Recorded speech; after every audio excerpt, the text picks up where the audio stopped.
Hi everyone, welcome back to my channel. Last time I showed you how to identify the poison ivy roots and also how to protect yourself against getting a rash. And this time I'm going to show you how to eliminate the roots to the best of your ability without using any harmful chemicals. The last time I did some further digging to expose the roots even further, and I was ripping out some of the roots inadvertently got ripped up, so I took them and I put them in a bag. I want you to see how what the bag looks like of the roots, that they are pretty hairy. I know when the ivy climbs up a tree, it has like those hairy fingers on them. I don't want to say that all hairy roots are poison ivy. I don't think that's true. But under the ground, it looks to be that poison ivy has to have hairy roots. Now, how do I know this? Because I've exposed what I have of poison ivy, and I'm going to show it to you now in the ground as much as we have.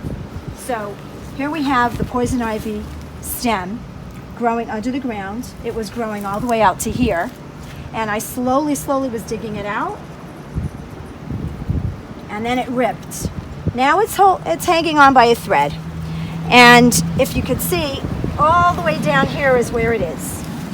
Now this is only one of them.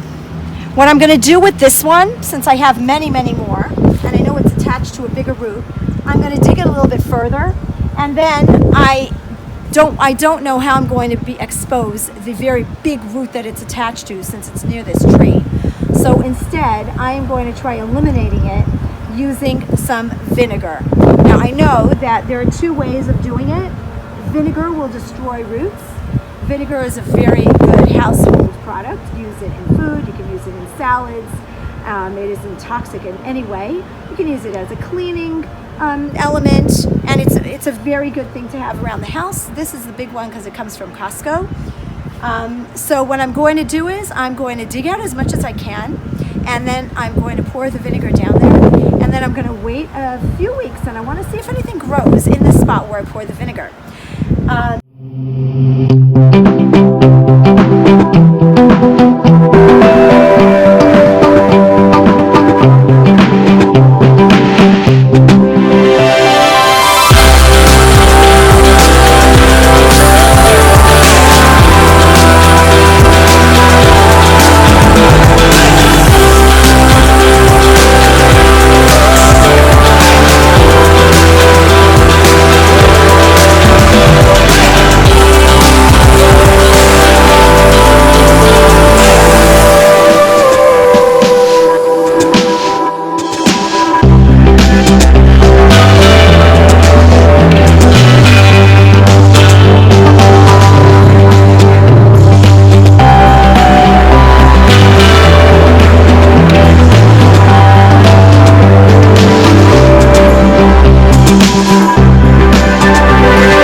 So if you notice in this hole, there is one tiny little root that's all the way down of this poison ivy branch.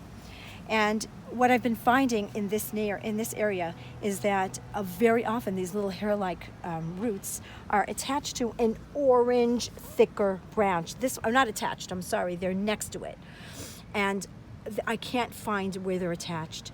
Now, I'm only hesitant about that because I have this other plant right here that's orange. And I know that further down, there are orange roots that have nothing to do with poison ivy.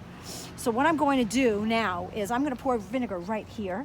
Hopefully, it'll penetrate through to as far down the roots as I can get. And then I'm going to leave it attached. And then I'm going to come back to this. It'll probably even take a day or two. I'm going to come back to this in a short time. Thank you very much for watching. I do see that I have a lot of poison ivy here, and just that one spot I did put vinegar.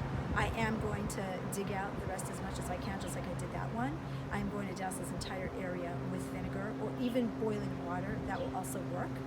And I want to just get rid of it because I don't want it to grow anymore. So stay tuned. In a couple of weeks from now, we'll look and see what the outcome is of this vinegar dousing.